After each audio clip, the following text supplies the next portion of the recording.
예, 장군님 가을철이 이제 되돌아올 텐데요. 아, 예. 이 가을에 군인들이 가장 관심이 많은 것은 어떤 것일까요? 제가 전역한 지가 지금 10년이 넘어가는데 저 같은 경우를 볼 때는 가을에는 무조건 진급이죠. 진급. 무조건 진급. 맞아요, 왜냐면 맞아요. 그 당시에 내가 할 때만 8월달 을지연습 할 때면은 을지에서 끝날 때 그 대위 소령 진급까지 표현한다고요. 을지훈련 통상 2주차에. 그러면 제가 6살 나왔고 다른 장교들은 이제 3, 4 고참도 있고 한데 예. 아 저는 운이 좋아서 딱 돼서 진급했는데 아 선배들이 진급이 안 됐어. 그럼 한 초주검이 됐는데 훈련은 진행을 해요. 그렇죠. 아마 그때 기억하면 그때 한 1인 3력 사역하는 것 같아요. 근데 또 가을 되면은 대위 소령부터 시작을 해가지고 그거 끝나고 나면 2주 뒤에 소령 중령 또 그거 끝나고 나면 중령 대령 그거 끝나면 장군 이래가지고 쫙 이어져가지고 거의 매일 술이죠. 술 먹는 이유가 심사하기 전에는 들어간다고 먹고, 네, 경륜주 추천주하고 그 다음에 그 떨어지고 발표 나면, 전날은 초저주라고 저 먹고, 먹고, 끝나고 나면은 격려주와 축하주가 또 먹고. 예, 예. 요즘은 지금이 어떻게 합니까? 요즘은 이제 대위에서 소령에서 중령까지는 우리가 통상 뭐 전반기를 한 6월 뭐 7월 초 어간에 2개 계급을 끝내고 그다음에 이제 중령 대령, 대령 장군 요거는 이제 을지훈련 지나고 이제 9월 뭐 10월 어간에 요렇게 이제 하는 걸로 이제 바뀐 지가 좀 됐어요 보니까. 야 그러면 1년 내내 술 먹어야겠네. 우리 그 김 장군님은 진급을 이제 장군까지 하셨는데 어느 계급에서 어느 계급으로 진급할 때가 가장 좋았고 기억에 남는지. 저는 뭐 중령까지는 그대로 뭐 유서씨 나와가지고 제대로 진급하다가 대령 진급할 때 저 떨어졌어요. 아, 대장반 교육 가서 교통사고 당해가지고 한 2년간 재활 치료했기 때문에 난 대령도 되지 않을 것이다 생각했는데 운이 좋아가지고 또 주변에 많은 분들이 도와주셔가지고 2차에 대령 달 때 너무 좋았습니다. 그때 왜냐면 대령 진급을 1년 전에 합참에서 그 미진부 총괄장교를 하면서 대령을 딱 앞두고 거의 된다고 했는데 딱 떨어진 거야. 아, 처음 누락의 그런 고비를 맞으니까 그때 마음의 충격은 컸지만 아 저는 다른 사람하고 좀 틀렸던 게 나는 나의 그 약점을 알잖아요. 예. 그 고생한 동생들이 먼저 돼야지. 나는 떨어지기 당연하다. 그럼 내년에 진급하려면 지금부터 잘하겠구나. 그래가지고 저는 뭐 떨어지자마자 그냥 싹 잊어버리고 막 일을 했어요. 야, 그 1차 떨어지고 나서 진급하니까 그거는 그의 진급의 쾌감은 어떤 기분이나 기억이. 예. 그리고 너무 감사했고 그게 나중에 한 4, 5년 뒤에 내가 장군 돼서 심사위원을 갔는데 중령 대령 심사 그렇게 어렵더라고. 야, 내가 어떻게 대령이 됐지? 깜짝 놀랐어요. 그래서 내가 대령 심사에서 진급한 게 장군 된 것보다 더 좋았던 것 같아요. 혹시 인사직능에 우리 고 장군님은 어떤 게 가장 그 추억이 됩니까? 저는 개인적으로 소위에서 중위가 될 때가 가장 기분이 좋았어요. 벽돌이 깰 때. 왜 그랬겠습니까? 소위 때 진짜 뭐 우스갯소리가 아니라 실제로 소위가 당직 근무서가 전화 받으면은 야 너 말고 장교 바꾸라는 소리를 사실은 몇 번 들었었어요. 그러다가 이제 진짜 중위를 다하니까 제가 이제 인관해갖고 첫 진급이니까 세상 모든 걸 다 얻은 것 같고 기억에 남는 것 같고 좋았던 것 같습니다. 제가 이제 꽤 오랫동안 그 진급 업무를 직접 담당했던 책임자로서 진짜 모든 장군분들이나 대령이나 심사위원 들어오신 분들이 야 고소령 내가 어떻게 이 대령이 됐고 또 내가 어떻게 장군이 됐는지 내가 이런 절차를 거쳐서 됐다는 거야 그 얘기를 꼭 해요.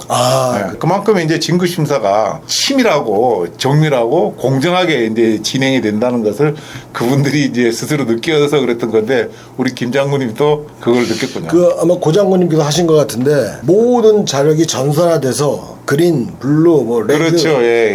멜로우 이게 딱 표시가 되니까 식별하기도 좋고. 네 맞아요. 제가 소령 때 진급과에 가서 처음 근무할 때는 그런 컴퓨터가 없던 시절이니까 그 데이터를 우리나라 그 상고 나온 병사들이 진급과에 선발되어 와갖고 전부 주판으로 그 계산해갖고 다 만들어 놓고 요즘 이제 컴퓨터로 한 페이지에 예를 들어서 10명씩 놓고 막 비교하잖아요.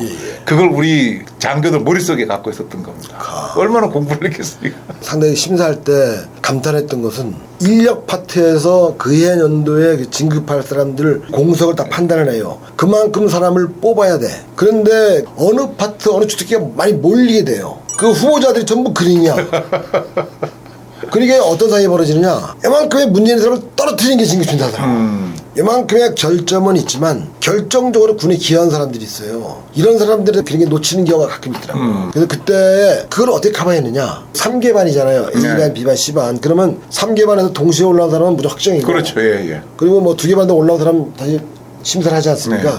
그때 그 5명 심사위원 중에서 그런 사항을 식별을 해가지고 토론을 해서 그렇죠. 예. 탁월한 사람, 요만한 결점이 있었지만 공이 더 지대하다. 그렇죠. 예. 그리고 앞으로 군 발전을 위해서 더 필요하다. 그러면 그게 올라가는데 통상 그런 사람들은 사기면서 다 안 올라오더라고. 그래서 그게 나중에 이제 최종 심의에서 이제 되는데 또 최종 심의는 또 부대 안배를 하잖아요. 그러다 보니까 탁월한 사람들이 떨어지는 것에 대해서 안타까움을 느꼈고 네. 저는 서두에도 말씀드렸지만 진급 심사 가서 제가 어떻게 대령이 되고 장군이 됐는지 너무너무 감사할 뿐이었습니다. 그 진급 업무를 하시다 보면 외부의 청탁이나 이 사람이 전혀 될 수가 없는 사람인데 뭔가 보이지 않는 힘에 의해서 진급을 하게 되는 경우도 있나요? 그런 경우는 통상 없어요. 없는데 출신별로 어느 정도 좀 배려를 이제 해줘야 되고 이렇게 하다 보니까 그런 상황에서 저 사람은 아닌데 진급이 됐다 이런 경우는 어쩌다가 이제 나올 수가 있고 또 어떤 정부가 있을 때 보면은 왜 그렇게 나왔는지 이해할 수 없는 그런 어떤 진급 결과가 나오는 경우도 경험했던 것 같습니다. 그 제가 우리 피디께서 말씀하신 경우가 2가지 경우가 있다고 보여. 그 뭐 비리는 아니고요. 진급 공석이 나왔는데 시킬 사람이 없는 거야. 왜? 카드를 보니까 전부 레드야. 그린이 있어야 되는데 그린이 없는 경우가 나오더라고요. 사람이 필요한데 좀 자질이 떨어지지만 어쩔 수 없이 시키는 경우.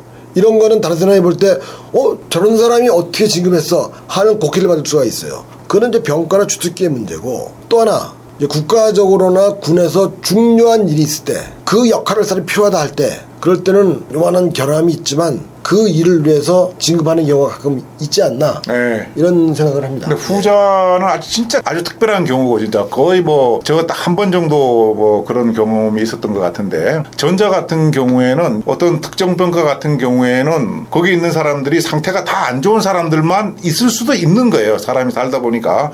그럼에도 불구하고 그 병가가 유지되려 그러면은 거기에서 그래도 가장 좋은 사람 뽑아내야 된다는 거죠. 그 사람이 그 병가에서는 그나마 제일 낫다는 것이죠. 뭐 그렇게 이제 이해를 하시면 쉬울 것 같습니다. 그게 바로 은칠기삼이라고. 자, 그럼 우리 김 장군님께서 생각하는 진급의 의미에 대해서 한번 좀 말씀해 주시죠. 유니폼을 입은 사람들은 다 진급을 추구하자. 뭐 민간인 마찬가지겠지만 제가 장군반 우리 같이 받았는데 그때 그 공군총장님이 그런 얘기를 하셨어요. 김은기 총장님. 예, 장군 진급한 거 한 달만 좋아. 그 다음부터 양쪽 그러니까 무거워가지고 다니지도 못한다. 진급은 미래의 군 발전을 더 기여할 수 있는 그런 사람이 진급하는 거고 그렇게 되면 미래를 위해서 더 열심히 해야 된다는 게 아마 맞는 것 같아요. 대위 때 이제 15사단 중대장을 마치고 작전장기를 바로 들어가서 하고 있었는데 대령이 사단에서 뭐 1명이나 2명 나올까 말까. 한 명 나오기도 쉽지 않죠, 사실은. 예. 그런 상태인데 우리 사단에서는 그때 작전참모님이 가장 위력했어요. 근데 또 1차 진급이야 그게. 그래서 모두들은 이제 긴장을 하고 있었는데 친구를 통해 가지고 저한테 연락이 왔어요. 야, 시원아, 네 진급했어. 그래. 그래가지고 내가 빵카가 있었고 이제 그 지하 내려오면은 이제 그 본청 건물인데 막 뛰어내려가지고 문을 팍 차고 들어가면서 주석 축하드립니다 그래서 그 김관진 참모님이 진급을 하시고 합참에 발탁이 돼서 갔어요. 네. 그래가지고 이제 그 봄인가 무슨 훈련이 있어가지고 내가 합참에 파견을 나갔는데 참모님이 사무실을 찾아간 거야. 중학교 때 아이돌 막사였죠. 얘는 아이스 막사였죠. 예. 한여름이었어, 한여름. 얼마나 더운지 런닝도 막 땀이 저러 땀 짜고 있어. 그래서 내가 주성하고 인사를 드렸는데 그걸 딱 보는 순간 진급 별로 좋은 게 아니구나.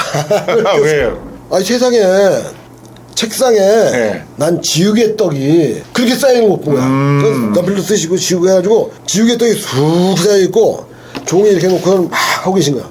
그 런닝 입고 아니 대령 진급했으면 쫙 험을 잡아야 되는데 그때 내가 그걸 보면서 야 진급이라는 것은 희열보다는 책임이 더 크는구나. 그리고 또 진급 안 된 사람들 있잖아요. 그렇죠. 예. 그 사람을 위해서라도 더 열심히 해야 되는구나. 이런 걸 느꼈어요. 우리가 이제 그 진급 발표할 때가 되면은 국립묘지에 누워 계신 분들도 다 벌떡 일어난다. 이제 이렇게 이야기를 맞아요. 합니다. 예. 네. 그런데 이제 누구나 다 진급이 될 수 있는 조직은 아닌 것이죠. 일찍 핀 꽃도 아름답지만 늦게 핀 꽃이 더욱 아름답다. 근데 이런 이야기를 제가 이제 그 진급 업무하면서 많이 이야기를 하는데 물론 피지 못하는 곳도 있어요. 저도 뭐 투스타에서 3스타를 진급을 못했으니까 진급에 떨어져 본 경험을 했지 않습니까? 사람 마음이니까 다 안타까움이 있고 더 갔으면 하는 마음이 있죠. 근데 거기서 제가 그걸 갖고 뭘 따지고 왜 안 됐을까 고민한다 그래갖고 제가 3스타가 되는 게 아니거든요. 그것을 겸허히 받아들이고 이 상황에서 내가 이제 어떻게 할 것인가. 뭐 아직 군 근무를 더 할 여력이 남아 있으면은 그 동안에 무엇을 할 것인가. 아니면 이제 전역해야 될 상황이면은 전역해서 무엇을 할 것인가. 이것을 받아들이고 준비하는 것이 훨씬 더 행복한 것이 아닌가 그런 생각을 개인적으로 합니다. 절대로 동의하고 제가 고백을 하나 할게요. 네. 제가 그 청와대에서 이명박 박근혜 대통령을 모시고 비서관을 할 때 그 청와대 비서관을 하면은 대통령이 필요한 사람들을 지금 시켜요. 그 제가 투스타를 이제 위 비서관을 했는데 욕심이 생기는 거야. 예. 너무 좋은 자리인데 그 다 또 장관님이나 뭐 아무튼 다 아시는 분이고 하니까 내가 그 우리 동기생이 하나 있었어요. 정보비서관. 네. 정보비서관한테 야 내가 한번 진급해볼래. 그랬더니 잠깐 쉬어라. 절대 하지 마라. 야 그래도 투스타면 3스타 아니다 하지 마라. 내가 결심을 못하니까 나중에 뭐냐면 야 너 3스타 진급해서 뭐 할 건데 3스타 진급하는 거나 투스타나 장군이다. 네가 3스타 진급하면 후배들 공석 뺏는 거야. 후배들한테 욕 먹고 동생들한테 욕 먹어. 그리고 너 나 뭐 할 건데 군단장 늦었어. 교육사랑 뭐 하다가 뭐 나올 건데 뭐 하려냐. 2, 1년 더 한다고 뭐 하냐. 아니다. 여기서 나가라. 나가서 네 그 삶 다시 살아라. 그러한 제한사항을 느낄 수 있는 거. 영원하지 않은 거. 맞아요. 예. 이게 바로 트로이 전쟁에서 예. 아킬레우스가 트로이의 그 성녀였던 여자한테 한 말이에요. 신은 인간을 질투한다. 왜 신이 인간을 질투하느냐? 인간은 한계가 있어요. 제한이 있어. 그 사람은 멋있게 살 수 있는데 신은 안 죽어. 지루해. 짧은 인생, 삶인데 어떻게 사는 게 중요하다. 네. 낙선이 되더라도 여기서 행복을 추구할 수 있는. 그게 가장 좋은 사례가 이수진 장군이에요. 이순신 장군. 예. 이순신 제독 장군. 아니 제독. 왜냐면은 지금 해군 참모총장이 누구예요? 몰라요. 네. 근데 우리는 1592년도 해군 참모총장을 다 기억을 하고 있어요. 이순신 그래서 제독을. 예. 계급이 중요한 게 아니다. 어떻게 행복하게 인생을 멋있게 신이 질투할 만큼 사는 게 더 중요한 것이다. 이런 생각을 하면 진금지기는 다 끝난 게 아닌가. 예. 그저께 훈육관님이 하셨던 말씀이 생각이 납니다. 우리가 어떻게 인생을 살 것인가. 진급이라는 것이 어떻게 이제 목표가 될 수도 있는 것인데, 진급이 안 되면 인생의 모든 것을 다 잃은 것처럼 생각하면은 나한테 도움이 안 되니까 너무 목표지향적으로 살지 말고 가치지향적으로 살아가야 된다 하는 그 말씀을 마지막으로 드리고 싶습니다. 맞아요. 맞습니다.